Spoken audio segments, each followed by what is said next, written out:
I'm in that mind frame. I'm just clipping things around that would be bogging the time so I can get prepared more for what's about to happen here in 2022 in Q1. You think in Q1 that fast, huh? Yeah, absolutely, yes. Because when the fertilizer shortages are realized and they can do the calculations of how much food won't be grow per acre because they're missing this many tons of phosphorus or potash or whatever it is that they have out there, nitrogen. What if it's just 20% globally of all food is not grown because they don't have enough fertilizer next year? Then what?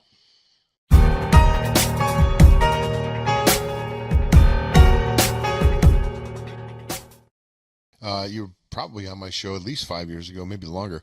Now, I remember from the very beginning, you've really talked about the coming weather changes. I've watched, I can't tell you, countless amount of your videos that seem to be just, really fulfilling, I wouldn't say the prophecy, you don't say you're a prophet, but what you said, the predictions that you said, yeah, the predictions that you said, how, we see those coming to pass. And this goes back to cycles, as I try to tell people, Dave, and we can certainly dig into this further, but I tell people we're trained to think in a linear fashion. January 1st to December 31st, or a 2-week break, from here to here. But nature and science and the universe, whatever you want to call it, it works in cycles. It's like the seasons, right? The seasons are cycles, cyclical. And the weather is cyclical. And right now, the fact of the matter is, the cycle for a grand solar minimum, we're just coming back into that again. The last one, I believe, was the Maunder minimum. We're coming back into that now again. And I don't know, David, we can go into this again. So much to talk about today. I don't know if before we were thinking this may not be that bad, but I've heard that it may be really bad. So I don't know. It's hard to nail that science down, maybe. Anyway, I'm going to turn the floor over to you, David, because you're the smartest guy in the room when it comes to this stuff, no doubt. So I'm going to turn it over to you, Dave, and go ahead and give us a background on the Grand Solar Minimum, a little bit of the history for new listeners, and why you're concerned about going into 2022, 2023 as it pertains to the weather and the crop loss and everything else. David DuByne. I'll just tell the story the way I see it right now playing out in the world and why we all should care about it. If you think about 2022 coming up, CF Industries, which is a major fertilizer producer, the CEO came on the record and said there won't be enough fertilizer next year for everybody's needs, so look for crop yield declines. Well, that's on the fertilizer side, and that's scary in itself. But knowing how much grain we lost out in the fields this year and how much fruit production, nut production, vegetable production was affected by these out-of-season events that seem to be getting more intense. Record cold in Russia this early already. I think it was 67 degrees Celsius, below zero today. And up in Scandinavia, also setting the coldest records ever set for this time of the year. And the massive amount of snows in the southern hemisphere, record snow down in Hobart, almost all the way to the beach, coming a week before summer in Australia. So there's a lot of these signs out there showing that, okay, nature's going to do its thing and reduce the crop yields on the 400-year cycle. But at the same time, now we're getting this man-made input into it where there's not going to be enough fertilizer to really jack those plants to get them to produce. So now we got two sets of variables declining in the crop production. And then we see over in those arc storms wiped out pretty much Vancouver Port, and they're calling force majeure on grain deliveries. So you're starting to see things happen all over the planet as, okay, that checks the box, that checks the box. But if you don't know what a grand solar minimum is, it's just an electrical state of activity on the sun and how our planet responds to it, the connection electrically, those magnetic field lines coming down. When that changes, so do the jet streams in the cloud cells. And that kind of what throws off the planting and harvesting dates. And that's why through history, you start to see that the food is the main thing that goes out of sync that affects the rest of society. And I find it so interesting that the culmination in the apex of where this magnetic canceling and different effects with our crust and just strange anomalies of earth cracks and different sinkholes and things rifting, the culmination of that's October of 2024. But then we have this great reset inbound right this second and all these things being pushed for these next 2.5, 3 years. I say it's to control at the ultimate end, to control access to food. Because if you know what the grand solar minimum cycles do, they knock food production out at the knees, 40 to 50% reductions in wherever agriculture, whatever its species being grown, unless you're indoors, which now we have an advantage with the new tech, we can grow indoor. But let's go back 4,000 years in time, those last 10 of these events. There's light ones, there's heavy ones. Heavy one is a Maunder minimum type event. Lighter ones would be something like the Dalton minimum. They alternate just like La Nina and El Nino. Those are cycles. Hotter water in the Pacific, warmer water, El Nino. Cooler waters, La Nina. And everybody knows that. And you know the 11-year solar cycle, solar maximum, solar minimum. So even if you don't know it, you're already familiar with a lot of cycles in our world today. The La Nina, El Nino pattern, the solar cycles, maximum, minimum. Now, let's just take that up to a 400-year cycle. It's a cycle. Right. It's the same. You map it out, it's the same. So it's going to cause a lot of problems, and you can see why governments are responding in advance of trying to front run everything happening to jump in front of these changes so they can still retain in power and in the warped way it's being done, not allow society to collapse as quickly or as far down as it would go, at least in their twisted minds. Meaning they should have warned us 20 years ago, and I was doing this 7 years ago, and here we sit today on the cusp of it, and we've squandered all those years of getting solutions ready. Right on. And, you know, I think something that's very important, I think, to note as well, and I think it's no, I'm gonna throw this out there, David, and you can throw it. Agree, I got the catcher's mitt right here. I hear you, man. You know, brother. So we're seeing in Australia, and follow me here, we're seeing Australia basically being taken over by the military. It is turned into a police state because China wants to have the country of Australia available to grow crops, because every time, if I remember correctly from studying your videos and doing shows together, every time one of these grand solar minimums rolled around, whatever dynasty is in power in the country of China loses power because basically they can't feed their people. China has, I would suggest to you, you may know the numbers, I think they have more of a population now than they've ever had in history. I mean, they have billion something people. If they had problems back in the Maunder minimum and previous grand solar minimums, they're going to have some serious problems now because the amount of mouths they have to feed surpasses any time in history when a solar minimum has come in. Can you comment on that, David? Do you think China, that's the reason that we're seeing the attack on America right now? Is this all, if you look at the bottom of it, is it all to get land to grow crops for the Chinese people? David DuByne, what say you about that?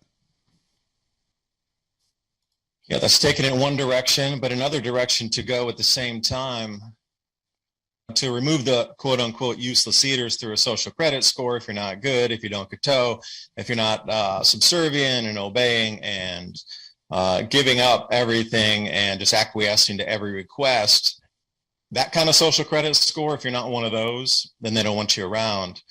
But I was taking at it from the end, understanding China has huge mineral deposits and mining company and mining operations in Australia, as well as so many other things going on, from the production of goods itself to the crops. Now, I was looking at it more, Australia, this time to frame it, the Southern Hemisphere is leading the Northern Hemisphere by one season on this grand solar minimum. So the brutal, unbelievable, even up to a week before summer, snow dumps of record proportions down in the Southern Hemisphere, we're going to experience the same thing in our spring up here. They're one season ahead, this one, for some reason. So whatever the Australian authorities and government see down there, they see that next year they're probably not going to maybe themselves grow enough food, but globally, that if they can't grow what they need, then there's going to be a huge problem. So if that was me, I would station police and army at every single supermarket and then dictate how you could go in or out of the supermarket and control what you could buy. Because we're going to come down to a time in 2022 where it's going to be like, one loaf of bread for your family. Your ration card is full. Oh, that's a digital ration card. Sorry. That's been revoked. That's been revoked. That's not up to date. You can't even go in the supermarket, swipe the code and open the door to even buy anything. My bad. Next. And they just won't care. Really, they won't care. Well, you know, I just read earlier where they have the technology now. I think it was on Zero Hedge, perhaps, or or maybe it was on Gateway Pundit, one of those publications, where they have a implantable in your hand. They can implant the vaccine passport chip into your hand. Now, all the information that they would need for a person. I mean, you can fit an encyclopedia on a pretty small amount of hard disk space. So, the stuff that, your history and your health records and that type of thing can easily be put on one of those little, size of a grain of rice or something. David, this isn't a religious show, brother, but, that sounds awful. Revolution, or, a book of Revelation to me is putting this chip in your hand. Now, the social credit score was, I think, the precursor to that. But the fact of the matter is, now they want to come out and they control the cryptocurrency. The fact of the matter is, they want to control you in every aspect, from cradle to grave, from the moment you're born, every purchase that you make, every place that you visit, every appliance that you buy. They want your whole house and your whole life, basically, to be able to be tracked at their disposal. Am I being a little bit too over the top on this, Dave? Now I'm going to take it a step woo-woo further, if you don't mind. Go right ahead. Because that cradle to grave, okay, you're talking about the physical body and control of the physical body to get that mental state into a vibratory pattern of whatever it is, complacency, fear, lack, scarcity, one of those kind of low vibrating resonance fields. But that's what I think the ultimate control is to keep you in that state of vibration. Because if you're under that much control, you're always going to be under that much duress. So if you tweak the human, like I say, purchasing patterns, habits, living quarters, food intake, I mean, you could change somebody's personality by the food they're eating. If you could tweak that and wire it down to a science, okay, the physical body is going to respond with a frequency outbound. Now, if you need to do or track or eat or use that frequency as something, then maybe that's how a human could be farmed, quote unquote. The spiritual realms, since you mentioned that, and the physical realms are quite something different. So, maybe I went a little too off the tangent on that, but, I see different aspects and different, facets of a diamond moving forward. Ancient religions always talk about this time right now being this crux point of battle of good and evil, light and dark, whatever it is. So those are also frequencies. You take a look at the love, the light, that sort of higher vibrational frequency, things that are in state in that field are way different than something that's vibrating so low that it's almost becoming iron by the atoms barely moving, where it's almost going to solidify in front of you. I think that's where we were taking the last 300 years or so, at least on the Yuga cycles. We just come out of the Kali Yuga, Iron Age. So you can see really what it means, those different vibratory patterns. Now, where do we sit in there? And over the next year, if you had 1 billion humans that you could tweak to put out a specific pattern of all billion with the exact same frequency, then how could that be utilized? But again, that comes back to changing the situation on taking our planet back by using our minds, not our bodies, because they're terrified of the frequency unification field of all of us come together on a frequency in our minds compared to what we do with our physical bodies. Hugely different.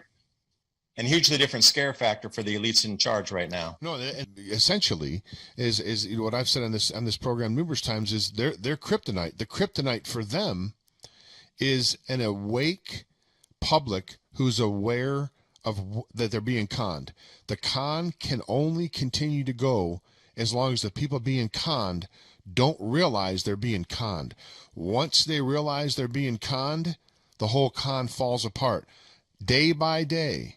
One person at a time, it seems, and now it's happening in mass. People are realizing it's all been a con. And once you reach that tipping point, David, where that 51st person, if you will, realizes it's a con and that starts going, their way of doing things is over. And I believe we're very, very close to that. I'm optimistic about what's going on moving forward, even though we do have some weather challenges coming up, but civilizations have went through that before and they've survived it. I'm optimistic. Are you optimistic as you sit here today? I am, after we go through the next few hurdles. So weather is, the grand solar minimum climate aside, that's going to, have some difficulties with agriculture. We could switch crops. There's a lot of solutions we could do to mitigate what's happening with the crop yield losses across the planet. We could definitely move to different crop species, hemp, for example. But You're right. We're at the crescendo point right now where everybody's going to wake up at the same time and they're going to be angry. So hence the police state's already in place. It's like a prepositioned asset, knowing, again, that stimulus input at some point is going to wear off. Like the fear is wearing off for so many things right now, and people are starting to see fact versus fear. But once that awakening point comes, then what are the elite going to do? And I should say, the heads of central banks, the leaders of multinational corporations that then themselves own 500 other multinational corporations under the umbrella of, there's like 6 companies owning everything, the leaders of those companies, business itself around the planet. Like, so those people who are trying to control that money flow and that energy flow, they're going to retort. They already know the impetus has taken us to this point. They obviously know what's going to happen in the crescendo point after this. So what lies on the other side of the bump? I say access to food being denied or completely curtailed. If you had access to military police, you control the politicians that then wrote the laws to do what you want to do because you're lobbying and campaign donating so much. So you got the judicial branch, you got the military, you got the politicians, you got all the companies, you got the media, everything's swirled into one package. All right, so the citizens are going to behave one way once they get really aware, and they're not going to be very happy. And that's an understatement. There's probably 4 or 5 different scenarios that are going to play out. But again, those have all been gamed out already. So, over this next hump, that's where we got cut off. I was like, what do you think is going to happen once everybody becomes aware and they start taking action to do whatever it is, X, Y, Z? Everybody, every family, community, states are going to behave differently, but it's all going to be about the food for me, in my opinion, moving into 2022. Food up and up and up, and how people are going to respond and how governments would respond. Yeah, I mean, I just think it's part of their plan, right? The part of the plan to collapse the economy, the financial economy, and the food economy as well, is, they're doing a good job of it. I'll tell you, whatever they're doing a good job of it, unfortunately. But again, I'm optimistic. Maybe I shouldn't be, but I'm optimistic. I think that we're going to overcome these scoundrels. I really do, David. But it's an enormous amount. It's a huge task to keep a garden going to feed even 4 people. So the more people you have with better skill sets on how to grow, they could be an expert at something you know nothing about. So it's all about the skill set too. I'm thinking, all right, what are these skill sets that are going to be around the nation? But I'm with you on the same thing. That's depleting from resource base that could be used inside the country. So, there's all these different variables happening right now that everything's starting to break down and disassociate itself into kind of this ether fog. This distraction is on purpose for sure. This has an end to it. Like, look how many distractions there are out across the planet that are major. 10 years ago, they would have been the front page on their own as a single one, even 20 years ago. That's right. But now there's 15 of those running concurrently in the newspapers across the planet. So choose your poison, I guess. Pick your fear. Like 15 of those major stories, maybe more now. Well, that's what I said right when you got cut off. I was just getting ready to say, and the topic you were talking about is, that we don't use currency, we're moving to cryptocurrency, and you're talking about the acceleration. When you got cut off, the thing I said is almost what you just said. I said, I don't know about that. I said, I'm not really into the astrology thing. I said, but I can tell you this. Definitely stories that would spend a week in the news before, they're out of the news cycle in like 3 or 4 hours now. They're flushed, and there's another thing that's already there. I mean, the news, just because I've been doing this for years, 6, 7, 8 years. I don't know how long it's been since I've been doing Northwest Celebrity News, and then now into Montana Daily Gazette and Daily Gazette Radio. But I've seen many news stories over the years. David, they're coming like that. I mean, just one after another. You can't even keep on top of them. When you see a good story, and before you get a chance to read it, 1 or 2 more have come out. Do you see that same thing? That's the acceleration I'm talking about, David. This can't continue, right? Because the whole thing's going to get exhausted. Just like you can't exercise 23 hours out of the day. We've had no rest, it seems like, in this country for it seems like 2 or 3 years now, especially with this jab thing. I mean, this level of intensity and stress and everything, it just can't continue much longer before it breaks down. David, what say you? But the thing I am seeing, you're seeing it on the news front, and I am too, but I'm seeing the exact same thing in the climate media. And when I say that, I'm talking places like Electroverse, the Watchers.news, Robert Felix, before he passed, had IceAgeNow.info. And who else is out? There's a fair few others. Big Wobble, a little bit on the global warming side. But the watch, oh yeah, Strange Sounds, that's another goodie. Before, when I started my channel back in 2014, at the end there, I would have to go through an entire week to get enough material to do one video where you were like, oh, wow, you know, it was starting to point that direction. And after talking to John Casey and interviewing him and getting a copy of his book and going back with him again, getting a couple chances to talk, that was the whole thing. Is it's here. And the amount of stories like you're saying, right? Just even today, for an example, coldest temperatures ever in the Scandinavian countries, coldest ever temperature in this early in the year in Russia, and the record snows and the sea effect snows coming off of Japan, dumping all-time record snow across Hokkaido Island this early. And the onset of the very first snowfall in Beijing was a blizzard with gale force level 4 warnings, dumping and, you know, snow drifting 12 feet tall. All these things are happening at the same time in the same days. So there's an overload of that type of information too. Like you would have to scrape the news for, you know, a good 2, 3, 4 days to even put up a video before. But now there are 15 stories in a single day. It's really overload. And then mix the economics in, because I'm really seeing the dovetailing of these two, with the economy getting purposely dragged down into the muck and the replacement's already ready. And then the mechanisms for controlling the replacement, whether it's crypto or I've seen a couple different, I guess, blueprints or plans or gameplay for the new asset base on the planet, how they're going to revalue the currency after the fiat as we know it, backed by what? Nothing, collapses into no confidence. It's going to move into a new, it has to have value behind it. Nobody's going to believe it. So obviously gold's going to be in there somewhere, precious metals. And then the low-hanging fruit cryptocurrency obviously is going to be a base in there. But then you start looking at these carbon allocation credits on the personal level, but then the whole carbon trading market where they're going to offset forests and then put forests aside with no human habitation for up to 20 years to put a base layer of eco value onto the carbon market. So let's say I have 1,000 acres of forest. You put that into the carbon database trading scheme, and there's several out there, so many. They're all in. It's like that infancy market where there's 300 of something and you don't know who the main player is going to be. But each one of these, you can take your land and pledge it, and you get anywhere from $8 to $200. That's the ultimate price. You're looking for $200 per acre to be that for the yearly payout for acreage. That so if it's trading at $8 right now for carbon credit on a ton, think about where it's going to go. They want to value it at 200. So once it seeks that stable value, and so here's the scariest part. I've seen these maps with the red and yellow on them, and I never took much credence of it about, you know, areas that would be off limits for human habitation, and then areas that would be used for real, sort of a mix. I never believed those maps. I mean, I sort of did, and I thought it was interesting. But now knowing that you need to pledge the forest, and you can't even cut one tree for up to 20 years, and they're going to rope that off, nobody in, nobody out, because it's the base of the money system. Even if one tree cut, the value of the money's, well, upset slightly. So now I start to see all these areas that they're setting aside. If you look at those maps and you see how many tens of millions of square miles of forest there are going to be put into this carbon allocation, you can see this is going to be $1 trillion business. And if you don't have enough of your personal allocation carbon credits, you're going to have to buy them from the open market.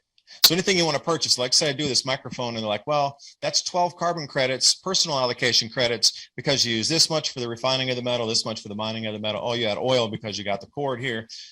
And I only have 10 carbon credits or personal allocated credits. I need to go buy 2 somewhere so I can purchase the microphone. Now, this is the insanity it's going to as a new monetary base. So they're going to set off sides of the earth that are not going to be inhabited at all, and they're going to give it a dollar value amount that's going to exist for the first 20 years of this new currency.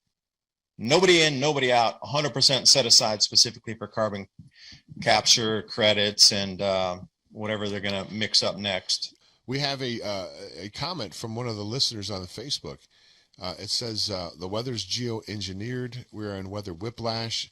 He who controls the weather controls the food and the people. Now, true. There is weather manipulation. There's no doubt about it. I mean, they don't hide it. China announced they changed the weather for the Olympics, I believe, if I remember correctly, a few years back. But that doesn't change the fact that is, I don't think these two things are mutually exclusive. Just because they manipulate the weather now doesn't mean that we're not going to have a solar minimum. I mean, did they have weather manipulation ability 4,000 years ago? I don't know. Maybe they had. They had a lot. They were some pretty smart cats back then, and a lot of that stuff has been lost. A lot of that technology. They'd be able to put the pyramids together somehow. Beyond our current comprehension, how they would able to take something that at that size with the apparent amount of technology they had back then, it would seem somewhat impossible unless there was something else that would assist them. What's your thoughts on all that stuff, David? Well, if you're to cover the pyramids in a highly polished limestone, that would be conductive as well. And then, those would be the three biggest Tesla coils on the planet because, underneath there, they have a water source and it's running through a telluric current zone there anyway, up the Nile. That's a charge running under the crust. So you get 6 of those main. And that's why I also say there might be crustal boundary or crust plate discharge to another crustal plate. So not every, electric geology event is planetary lightning striking the surface of the planet. It could be just as the sun steps down, that overcharge in the current that's left in the crust because there are different charges that's trying to equalize. So it's sending a lot of energy out now. That's why we're seeing ground to sky lightning and all the red sprites. It just, those field lines are becoming much more activated and much more highly charged. So obviously something that strikes up there is going to stay illuminated longer. Seeing red sprites for like up to 8 seconds now, that's almost in full glow mode of the plasma. A lot of the pyramids are all like on the same plane. They're on the same plane in that water that's going under there, and they know there's a specific charge line along the Nile there in that tellular current.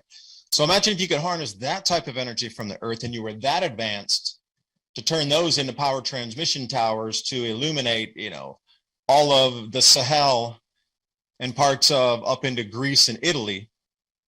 I mean, the thing is a lot of, I don't pretend to know all the answer to all these things. These are all interesting stuff. I mean, when you see some of the cave drawings, that are not cave drawings, but some of the cave, well, I guess they are underground cave drawings.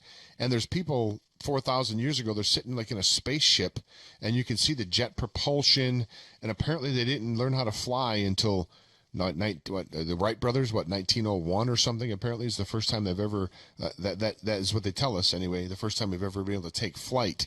I just don't believe that. I don't believe that we know the full history, David. Now, do I pretend to know exactly what everything in history is? No, I don't. But I just don't believe we've been told the full truth about certain things. And I think there's a lot of technologies, energy, free energy, and different kind of, look at Tesla. You look at Wilhelm Reich. I mean, these people were doing stuff. What about this Raymond Reif? I've started hearing Raymond Reif's name mentioned more than I've ever heard it mentioned in any short period of time in my all my life. So this Raymond Reif machine with the vibrational medicine you were talking about earlier, they're starting to come out with that's starting to come out and become more in the mainstream. So the mindset is changing. Like again, I don't know the astrology thing. It's not my thing. I don't get into that, but it's not my deal. But I do know that people seem to be something's changing in people's mind and their lifestyles and what they're doing, like I've never seen before. Any comment on that, David? Well, astronomy and astrology used to be the same science, but they split them apart some 200 years ago, and I see why. Because the astrology explains the energetic areas of space that we move through that can be explained by stars in orbits of each other, different things that we see in what you consider traditional astronomy, NASA, European Space Agency. That explains where the planet's traveling, where the solar system's traveling, how we're moving around the spiral arm of the galaxy, how far it's going to take to go around above the ecliptic, below the ecliptic. Okay, that science explains the position of the planet, but the other part's explained by the energetics of where we sit in the solar system, affecting humans and affecting the planet itself. Well, that's what the astrology part is. So you get both. You look at it and see, I know they split those on purpose to disguise that information. I know it. I really intuitively, to sixth sense, know that the way they split those two sciences that were one, that explained where we would go and how humanity would behave when we entered. Like, we're coming into a much denser debris field area, there's going to be a lot more space rocks coming through in the next few years too, along with the energy changing. So if you already know that, I've heard how would that you as plan well. for the future? Well, also too, I think they've detected two or three pulses that have come from deep space and have, they've picked them up and have come and hit the Earth. And I don't think they don't know where they came from. They came somewhere from deep, deep space. So I don't know, David. Again, I have a lot more questions than I do answers. All I know is a lot of strange things are going on. A lot of people are acting strange. The weather's getting strange. I mean, people are reporting a lot more, like you said, lights in the sky and things like that. We're just in a sort of like in a transition, like the Earth, like the planet itself seems to be in a big transition right now, like the water turns itself over, an iceberg turns itself over. It's almost like we're kind of doing that in a sense. Do you know what I mean, Dave? I call that the change of an age. We just entered Aquarius. You described it right there perfectly. But I can also describe it through the astrology, and then I can map it in the heavens with the astronomy, and you just described the same thing, the turning over, right? It's got to happen in all forms, because the way a government will control the people after the turning over can't be the same. Hence the Great Reset, and hence all these faster moving mediums, cryptocurrency, and all these things we just talked about. If you want to split the hair on something, Wright brothers maybe were the first ones to fly, because you're right, back in history, perhaps they were using electrogravitics and anti-gravity technologies that Tesla had perfected with just opposite rotating discs. You can levitate something. So maybe they're not lying when they said they're the first ones. Yeah, but they were flying through the air in such a rudimentary, crude way that it would make no sense to anybody else. Why wouldn't you use the Earth's magnetic field and levitate off it with no resistance, no sound, no motor, and then it just blaze? Like you see in those Star Wars things, you think that they're using gasoline-driven engines to get those craft? No way. They're using the magnetic field of the planet, whatever it is. So imagine if those vehicles were tweakable, or if you went to a new world, you could find out where the magnetic field was oriented, north, south, maybe there's a quadrupole, who knows? And then you could tweak that engine to run off the magnetic field of any planet you visit, because that's what it does. It runs off opposite push, north and south, pushing off of something to make that motor go. So if you can wire in where the charge is or what the magnetism's oriented at, you could get it to work on every single planet pretty much. Well, and that's the way I would do it too. It's just, how would you get the metals out of the ground to create that thing around you that you see in so many of these sci-fi movies? That would require, almost nothing, because the motors that would mine or produce heat to smelt would all be running on the same power source of spinning something without having to burn something by using the electric field or electromagnetic field of our planet. And that's why they'd be so advanced. They would never even think to fly through the air. That's like trying to dig. Okay, we're going to dig a gold mine, but I'm just going to use my bare hands. Like, who would you'd be looked at as insane? You really would. We got machines that do that. All the research I've done looking into this grand solar minimum, I've kind of boiled it down to a super easy formula. Is the more intense this grand solar minimum becomes and starts wiping out larger and larger percentages of food and the yield that actually comes out of each acre or each hectare, the more governments are going to have to respond. So the more food that's lost, the more intense the grand solar minimum becomes, the more responsive and more what's considered hard-handed, dictatorial / filling your adjective. That's the response. So there's the equation's pretty good so far, marching lockstep forward with how much control the government wants to retain.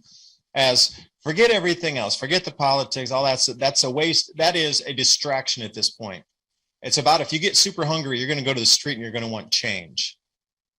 Forget the politics, forget the economy, forget the neighborhood, whatever. You don't have food and your kids are starving, you're going to the street, period. This is the thing that's so terrifying. So what happens after that? Hundreds of millions of starving people go to the streets. That's what they're trying to front run and control right now. So you're going to have to control the populace before this food dilemma starts to really rear its head next year with fertilizer shortages, doubling prices in food. A lot of families won't be able to afford that, especially if it's a tripling or a quadrupling that we've seen through history routinely. Every grand solar minimum, the maximum is about a 4x increase in food prices. So you can see the lack of food, the more government's going to respond with a harder hand to control the populace, because they don't want to get thrown out of power. And that's where I see it. the title of the video is, "Are we really going into a mini ice age?" Based upon your latest Yes. information, yeah, and what is that? What is that effectively for the folks that would be tuning into this broadcast? What does that effectively mean to them, or especially I'm here in Montana? Okay, so we're above the 45th parallel, I believe, and I know right above. I think that's at the bottom of Montana. Is it the 45th parallel? Whatever it is. Usually people migrate below. I think it's the 45th parallel during the, if I remember correctly, during the grand solar minimum. The whole entire state of Montana is above the 45th parallel. Now that doesn't mean that we're not going to be able to live here. What kind of challenges are they going to face, David? Changes in latitude, changes in attitude. Nothing remains the same, my friend. Hey, Jimmy Buffett. I don't have the sailboat. In my voice, I didn't want to sing, you know. Copyright strike, you know how it is with YouTube these days. Yeah. What's it going to be like here?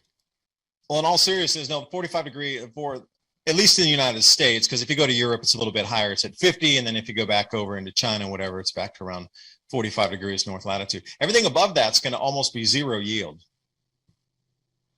So that's the zero break-even point. You're going to have to come far further south than that. So if you're going to switch crops, you could, but you got to look at the nutritive content, especially with the dairy industry. So corn has its thing, and each type of crop and byproduct have its already calorific value, protein value mapped out. So if you're going to put it into the dairy industry or whatever, you know how much milk will come from this much input. Well, if we're going to start switching crops, you're really going to have a nutritionist take a look at it for all. That would be for pigs, chickens, dairy, cattle, whatever. You know, can they switch the crop, and can they grow enough of it to have the same type of yields that keep our present society moving forward? And if you say no, that we ran out of time to switch crops and learn where they grow best, then you're seeing exactly what I'm talking about. We're not going to be able to respond fast enough. And then it'll be whatever we grow in the current regions, which they already know we're going to go less and less in the 45 degree north and above. And that would include Australia too. Think about 45 degrees south in the southern hemisphere. You talk about parts of New Zealand, Australia, South Africa, South America, and then some of those random events going up into far southern Brazil. So if you're kind of resonating that, you say, well, they can't switch fast enough, then these grand solar minimums are going to take out some of the yield. So I'll come back in sort of a scientific way to describe it here in a minute or two. So if the sun has been charging our Earth for 400 years, so they should come to equilibrium.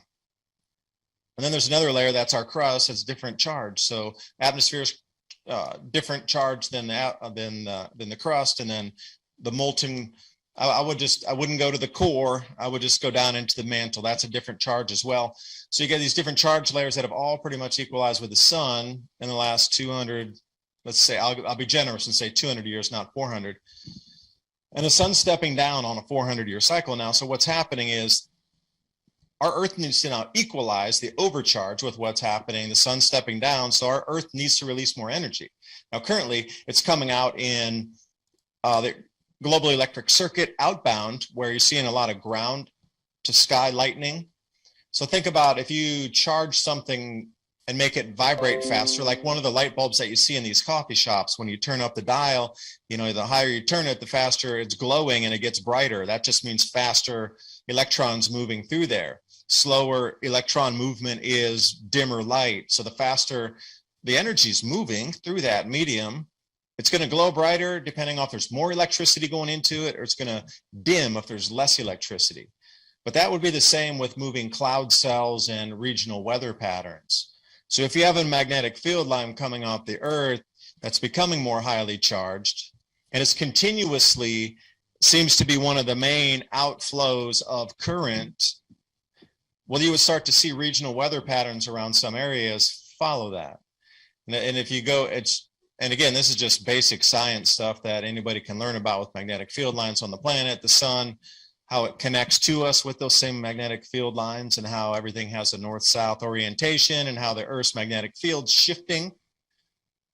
So you start to say, all right, now, okay, that electric current going out, these regional areas, you can map them out partially already. At least I have done a small amount of mapping to see where they might lay, these areas. And then you can see which crop grow zones are underneath those areas. And then you go, okay, this is going to be pretty much 100% loss. That's going to go down over there. That's a major producer of that crop, like oats, for example, in Russia, in the Volga region. Take it off. I'm not going to say 100% offline, but it's getting toward that northerly latitude anyway. And you got the electrical input there, so that's pretty much a write-off. So you can start doing that and add or subtract different areas across the planet that may be increasing yield because of these changes that we're experiencing. There might be more rain flow there. But a lot of places that we've set, you know, for the plant and harvest dates, they're going out of kilter right now. We're not going to get them back. So we need to adjust to the new, but nobody's really talking about that solution, James. So I just don't know. I'm in a conundrum myself here. I wish the conversation were happening. Well, I think that one of the things I think we're going to see, David, we already see some of the supply chain problems that we're having here now. We've heard the story over and over again about all these ships that are sitting offshore. As they continue to clamp down and go after the people that are involved in mass transportation. I mean, truck drivers. They've already talked about going after truck drivers. The railroad workers are not going to go along with this. There's going to be a supply chain shortage, and I think you're going to see, like, the malls are not going to have any items in the malls for there to be anything on the shelves that is from overseas or outside this country. I see one day perhaps all this Chinese crap that we have all in every pretty much retail store, that stuff's going to be going away, and malls are going to be turned into grow centers where they're going to have your different. Before it was a Finish Line sports store. Now it's where the corn grows. Before it was a Hallmark store. Now that's where the beets grow. Something like that where they can, because they're going to have to in climates like mine here. You're right. There's going to be a 0% crop yield. It doesn't mean people are just going to sit around and wait to die. No, they're going to, innovate. They're going to start growing indoors. They're going to, if there's no goods inside a mall, why have a mall sit empty when you can put crops in there? You can grow food in there. Do you see these malls and these other maybe some of these big venues, these sports venues? I mean, if things go really south, they won't be playing sports and things like that. People won't want to see that because they're going to be hungry. Do you see these places maybe being turned into food growing centers, David, or somebody coming up with some sort of a food growing center or a mobile growing center, something like that? Do you see innovation in our future? I do. And football stadiums, not the horse racing track. Seabiscuit, of course, during the Great Depression, when they also had this exact set of events unfold, there were still people that spent money. So there are going to be venues that will maintain their usefulness, and then others. And it depends how far you want to go with the indoor vertical ag, because you're going to want to look at target species that are, beets are awesome if you want to get sugar, but I will be going for Moringa oleifera and Gainura, and these kind of superfoods that can also be vegetables. There's a lot of variants that you could use, but I would be going for incredible superfood, high value, target plant part inside. And, a friend of mine, Ted Marchildren, he has the Omega Rotary Grow Garden system, and it's a barrel that rotates around with LED lights in the center. And quite efficient. You can lay that thing out as a strip that you roll inside the barrel. And I'm telling you, the amount of food you can grow in that little tiny space is unbelievable. And especially with the leafy greens and, like I say, high target, high value superfood plants, it's just never ending. It rotates. And in Gainura, for example, it can be done. But then it really comes down to, how about grains? And then how much of that's going to be given to cattle or poultry, swine production. Fish is quite efficient.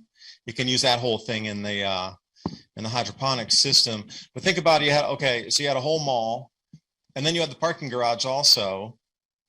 How much corn or wheat could you really grow in there? And then if it's a limited amount, would you be giving it to animals, which need a huge amount of input to produce the meat, to then go eat the meat? Or would you stay pretty much on a veg diet with really smaller animals that are easy to raise with some of the scraps you give it, and also a little bit of input of some of the good grains? All these things are going to circulate. I mean, chickens, they don't take much. Guinea pigs. There's all kind of blue hens. Blue hens are cool, little small hens. Do you You can find eat the eggs, the little tiny ones. do You you need a find toothpick to get them out. do you find it coincidental, David, that we're coming on the cusp of food issues, as you spoke about so eloquently? Do you think that's why we're seeing all this vegetable meat and 3D Oh, printed yeah. meat? And are people that have had, is it just for them? It's just financial, right? They don't really care if people eat meat. They don't care if people die and turn into meat. They just want to make money off it. Is that what do you think about that? Well, in one point, yes, but if it's not available, then it's not available. And you're going to have anger over the non availability. So if you can get people away from, I think it's been like a 30-year plan so far, knowing what I know, and then seeing how that would taper out into, I found some really good charts from like 1498 in Europe in 3 different countries, the amount of grain that they were growing, and also the types of animals that were being raised in a second subset. And again, same thing. They went away from cattle. And it was chicken and pig and goat and sheep. So those categories of animals, the smaller ones, took over. And then after the food started to grow again, more reliably, cattle came back on the scene. So you can almost see that repeat in history. Now, has it been, oh, we're going to demonize it because they put out methane, and oh, they eat too much grass, and oh, you need to put too much into them. Oh, there's too many antibiotics. Oh, there's too much this, there's too much. Like, how many times have you heard a cow demonized in your lifetime? It's almost like they've planned for 30 years to get you away from meat, but there's still a lot of stubborn people out there that want that filet mignon. Not in India. Not in India. You won't hear them. Not in India. Yeah, they love those. Maybe cows. so this is the trend. Maybe India went into that, and then it became like part of the culture, and they never came out to. And they've continued with the smaller animals: goat, sheep, no cow. Cows are sacred. Perhaps that was the way to keep the cattle production at a minimum in the country. But, I'm thinking on like a 4,000-year cycle, something like this, built into the religion afterward, versus a chart from 1498, 1496 across Europe, where they changed animal husbandry techniques based on the amount of food input. Nothing would surprise me anymore these days, but how would you spend your grain once you grow it in a limited thing like a parking garage or a mall? It's gonna get to a point where I don't know if it's going to get this bad, but the potential in that is, David, it gets so bad that no one wants to barter food because they don't want to get rid of, they don't want to leave, they don't, no matter what you're going to offer them. I mean, unless it's, I don't know, like a steer or something that, allows them to be able to remake or something that allows them to be able to replace that.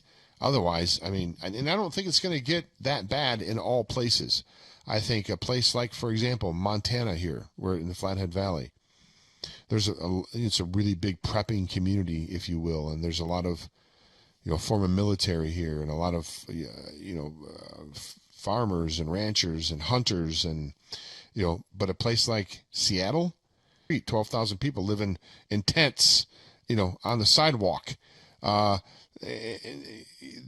There's going to be, in certain pockets, David, there's going to be some tremendous challenges. And I don't think, unless we don't come together, and unless we come together, that's one of the things that we have to do. They constantly try to divide us, divide and conquer, divide and conquer, divide and conquer. The way to break that plan is for us to come together. And I believe hunger is one way to bring people together. Unfortunately, it's the rough way, but we're going to have to learn to put our differences aside when it comes down to, we don't know what our next meal is going to be from, David. Aren't there going to be much more complex and difficult questions to face? It's going to could get dicey, to say the least. What say you? In the beginning, the way that seems society is programmed about, I'll do anything for my kids, I'll come and steal your thing, I'll bang down your door, knock your door down, and steal all your preps to feed my family. Like that first wave of those behaviors, whether it be families, individuals, organized groups of people, that's going to end pretty quick. They're all going to be taken out. And then what's going to be left are the people who understand we need to work together to get this done. Because stealing from Peter to rob Paul and keep their kids fed, what happens when that food runs out? Unless you're replenishing it in a community fashion, it's just going to run out. And that's the whole thing about the preps run out. There's no relying on your preps for 20 years to keep it's getting you through a season until you can get to a growing season and hopefully have enough safety and security to be able to bring a crop up. Now, if it comes to that point where you really can't even grow a garden because your garden's getting raided and people are coming in the middle of the night to steal your tomatoes or your beans or something, at that point, society is truly broken down. That's a place I don't want to be. No. So being and working in a community where there is security around that you can protect, and I really hope it doesn't go that far. I really do not want to see that. But the way it's all positioned right now, it seems like we're being pushed into a purposeful humidor to achieve a political end of whatever that is. Put something in the body and hit it with a frequency, put something in the body and become complacent or vibrate differently. I'm not sure, but there's an end to the means here. And being the global population it is now, if they really cared about the global population, these same media outlets, players of large business, central banks, the gamut would have been front and center, page one, every day, talking about the solutions for the last 20 years. Because, you know, John Casey, when did he start talking about this? 1997, into the 2000s, early. And nobody took action. And still to this date, there's so many signs saying, oh my gosh, we really are we're so far behind the 8 ball, you can't even see it with a telescope. That's how far behind we are the 8 ball. And we sit to this day and they think with no fertilizer next year, the yields are going to come in, and then the losses on the natural side. Like, there's some serious issues to deal with, but it's going to come down to you. Like, you can't rely on anybody to do it for you. That's the whole thing. Like, you can't rely on that. So this whole misnomer of trust the plan, somebody's going to come in and help you and do something. I'm not talking so much about the Q thing. I'm just talking about the way that we have been raised, that somebody will come to rescue you. It's a rescue culture. Be the hero. All this kind of thing. It's almost a pre-program. Let somebody else ride in the sunset. So let somebody else come in and save you. Like, how many people are going to wait? David, it's in every Hollywood movie. That's the ending of every Hollywood movie, is the hero rides in when everything and all hope is lost and it looks like there's no way out but certain death.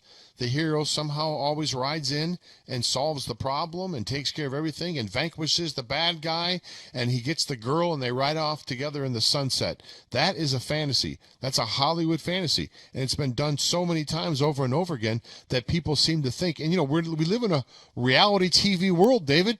Look, our last president was a reality TV superstar.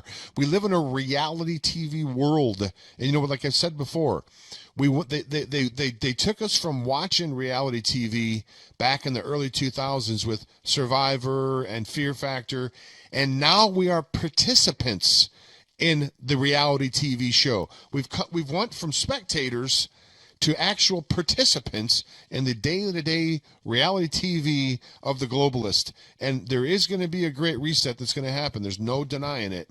But the key is going to be, whose great reset is it going to be? Is it going to be the globalist great reset, where it's 1,000 years of the worst unimaginable tyranny that we've ever lived under and our posterity's lived under? Or is it going to be a liberty and freedom and abundance rather than scarcity, and honest accounting and honest money and honest, everything? That's where we're at right now, David.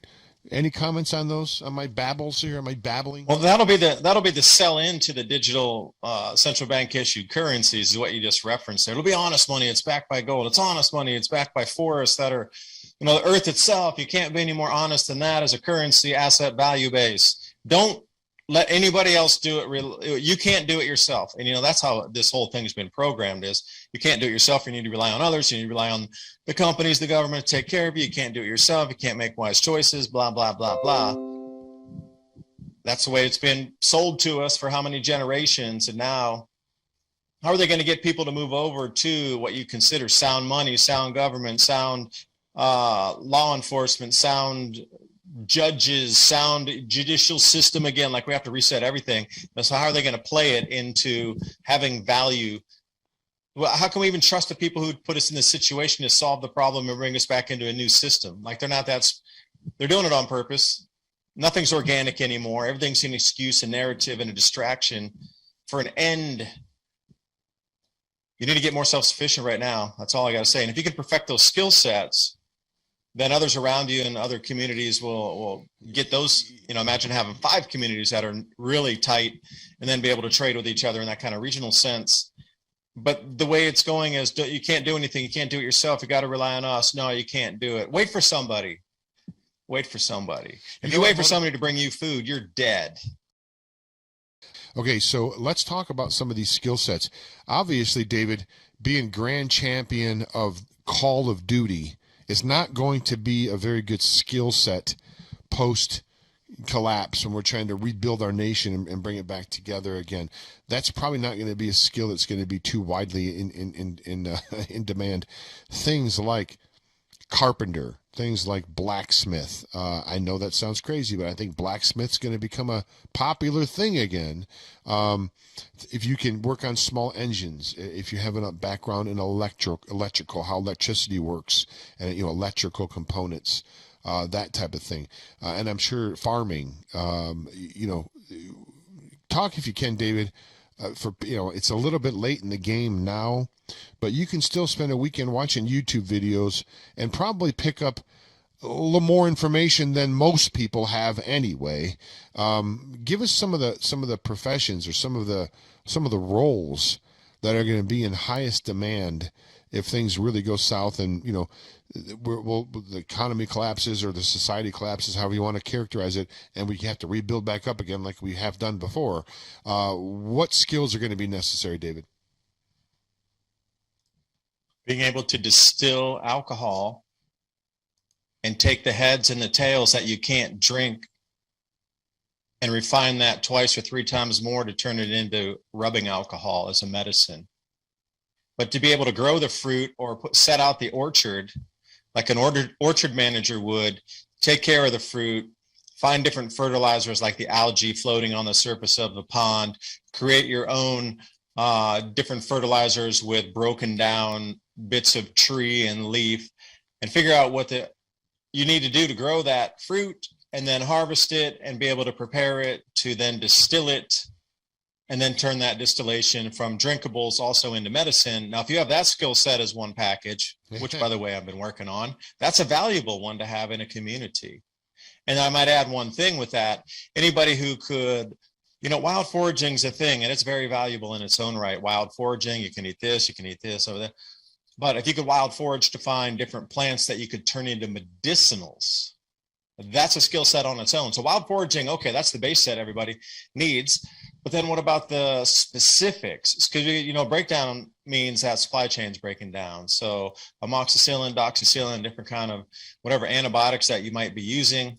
I mean, you can get penicillin if you go to a fish aquarium shop, and erythromycin for cuts and things, because that's what they use for fish fins. Because the damage on the fish fin is very much like if you have staph infection on your skin, you take those 200-gram packets and pour them directly on your wound. And we carried that in Indonesia when we would go surfing. So you can get a lot of stuff over the counter still, but what happens when that's done? Then you're going to have to find a replacement from nature. So if you use marigolds and you boil those down into a tincture and then a slow reduction of that water into just the deepest, almost a golden brown, almost tingy toward brown, that's an antibiotic drop, equal with what you consider neosporin if prepared correctly. But then you got to have the skill set to grow the marigolds, and maybe a couple different types that have a higher antibiotic property in them.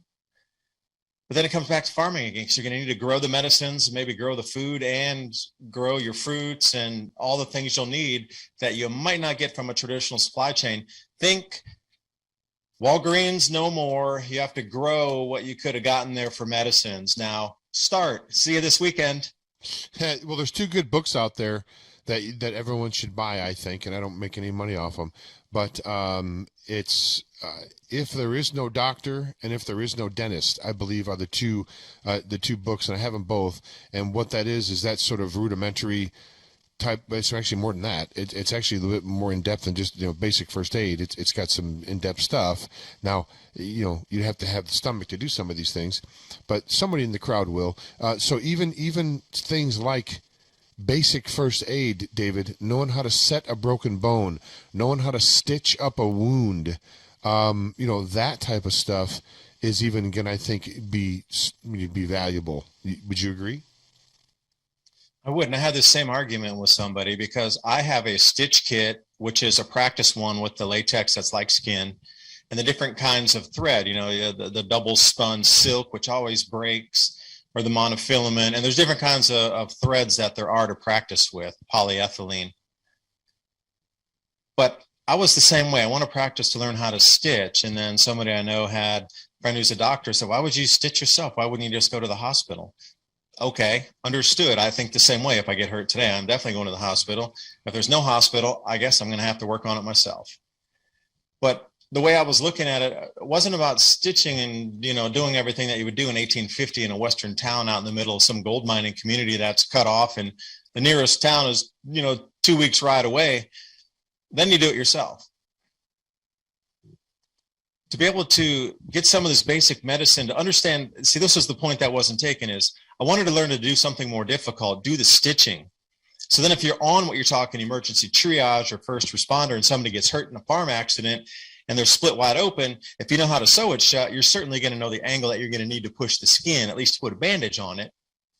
And then maybe because if you push on those where you put the stitches in, sometimes they're too far away and they'll split out. It's the same way. Like, how are you going to bandage that and keep that as tight as it can be with bandages, like understanding the mechanisms, how the skin would be sewn back together. Well, so you go up a level to learn just the basics on how to, stop bleeding. Well, in gunshot wounds too, if people are going to be. Yeah, I'm not very. Yeah, I know what you mean. People are going to be, trapped. Tourniquets. They're going to be going through the woods and trying to, scavenge for food, and there's going to be a lot more people in the woods with guns. There's going to be gunshot wounds. You're going to have to learn how to pick out, number 5 lead shot out of people and make sure you get it all out and sanitize it. And I mean, is there even, I think natural antiseptic should be something that we should probably all learn how to make.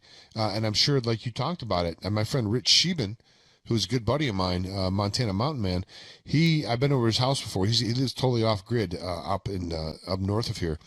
And David, I've been with him on his property, and he's walked out into the field out next to his house, and he'll bend down and he knows everything about the plant, how to cook it, what to mix it with, what medicinal benefits it has, what food benefits it has. No, you shouldn't eat this. You should only apply it outside the skin. He knows. This guy's a walk-in encyclopedia about this stuff.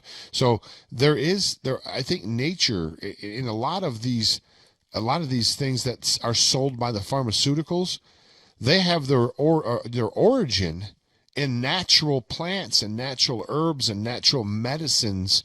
That's what they use, and they just copy it, and they patent it under their own label, and they sell it for a profit. But it's all out there, David. Most all of it's out there in the wild, if you will. Would you agree with that statement? I would. And again, would that person have a welcome spot in a community knowing what he knows? I mean, obviously the answer is yes and double yes. Correct. Could you imagine the food that you're overlooking or the medicine you're overlooking and somebody knows all that, and you're literally in the middle of a wild supermarket and a wild drugstore, but you don't know you're in the middle of it, and you're just standing there going, there's nothing to eat, like, wait a second. Yeah, exactly.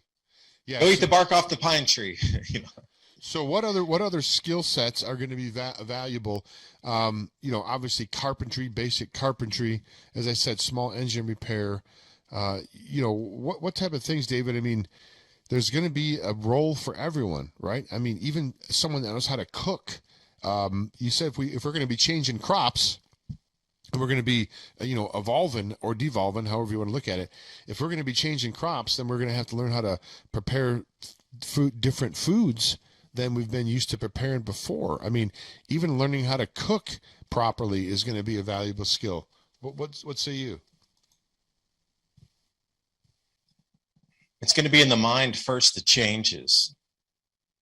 Are you able to adapt to a new type of base, not bread, not wheat, sorghum, millet, amaranth, spelt, some of these more ancient grains you might have heard That's of. old school quinoa. stuff. That's old school stuff right there you're talking Yeah, about. right. That's the original. Now, can you adapt to that today? But then how do you cook it and prepare it? Because we're not used to cooking that or preparing it.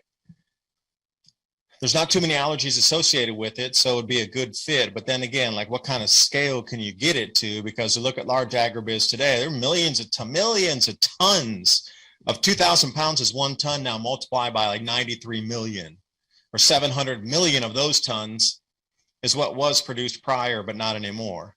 I said there won't be I think the population will be diminished quite a bit.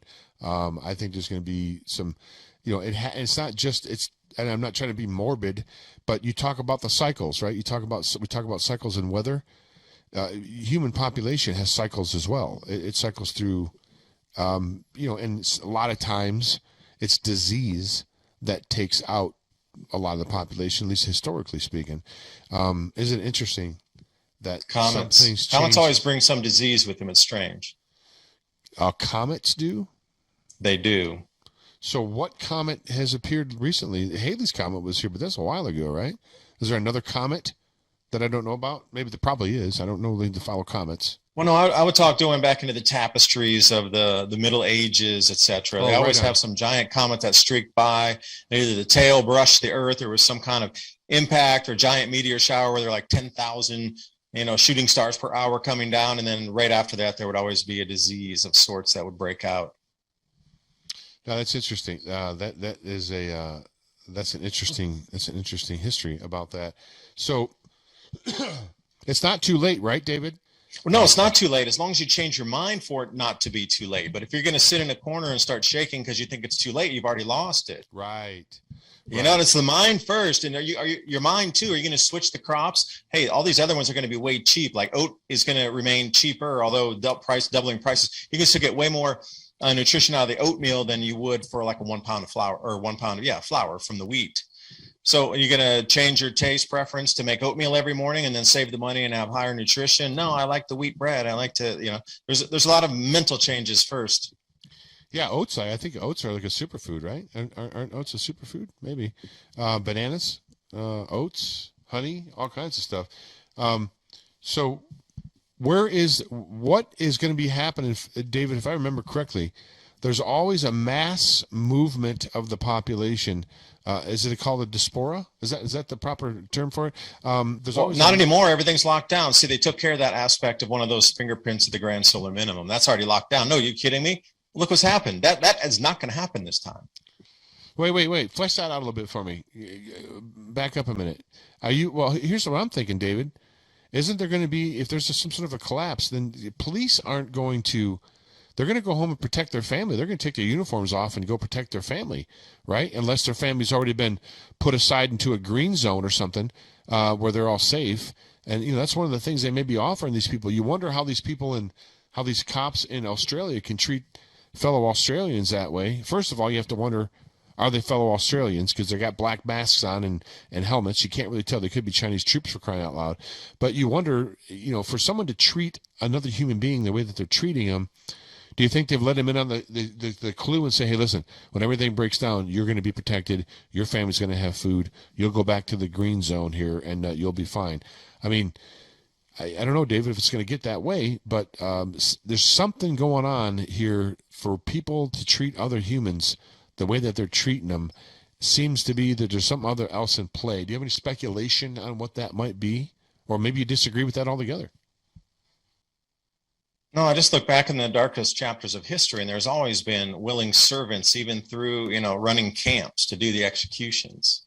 Like, at what point does it go through your head that you're executing people when you go to work every day? How do you, what triggers in the mind that that's acceptable? Yeah. And at that point, and they're still doing it willingly. The chapters of history should be a guide of what is about to happen here. And what's coming is you're going to have to get prepared with families and with communities and different gardening techniques and maybe protect your things. But how do you do that when there's willing participants of an army that are being paid or given, like you say, food for their families that are still going to continue with the agenda and the narrative moving forward? Because it's not been even once that's ever not happened in history. Not even once. They are doing everything they can to keep communities from coming together because they know that is the key to their defeat, is us coming together. We're going to have to, David, we're going to have to, and I think I may have touched on this in the past, or a little while ago. We're going to have to find some way to put our differences aside and work together. We don't necessarily have to work together with people in California if you're in Montana, or you don't have to work together, with people in Michigan if you're in Ohio. But you should work together with people in your own community, 2 streets away, 3 streets away, 1 community away, a city away. I believe it's going to get broken down into that small. Right now, it's a global economy, right? You can order something from China and have it shipped here in a couple of weeks. I think the economies are going to all become localized. There's going to be bartering is coming back again. There may be even new currencies, local currencies. I say maybe. I can almost guarantee you that there's going to be some other local currencies that are probably going to develop in some of these communities. Silver, correct. What do you think about that, David? Going back down to the basics, going back down to communities, going back down to smaller bites. We're taking smaller bites of things now. We're not going to be working so global. Remember before it was think global but act local. Now it's going to be think local, act local, or everybody's going to die. David? And I'm in that mind frame. I'm just clipping things around that would be bogging the time so I can get prepared more for what's about to happen here in 2022 in Q1. You think in Q1 that fast, huh? Yeah, absolutely, yes. Because when the fertilizer shortages are realized and they can do the calculations of how much food won't be grown per acre because they're missing this many tons of phosphorus or potash or whatever it is that they have out there, nitrogen. What if it's just 20% globally of all food is not grown because they don't have enough fertilizer next year? Then what? That'll be in the news before the natural declines from the grand solar minimum hit. So look for it to be a new panic point, a new control point, a new mechanism that's going to divide further, and they'll use it to the advantage, knowing how the humans are going to react, and they've already gamed it out for the next set of whatever the world holds for us. And James, thanks for having me on. David DuByne, thanks so much for joining us. Always great to have you on, my friend. Adapt 2030, folks. If you want to keep up to date with what's going on, got a great YouTube channel.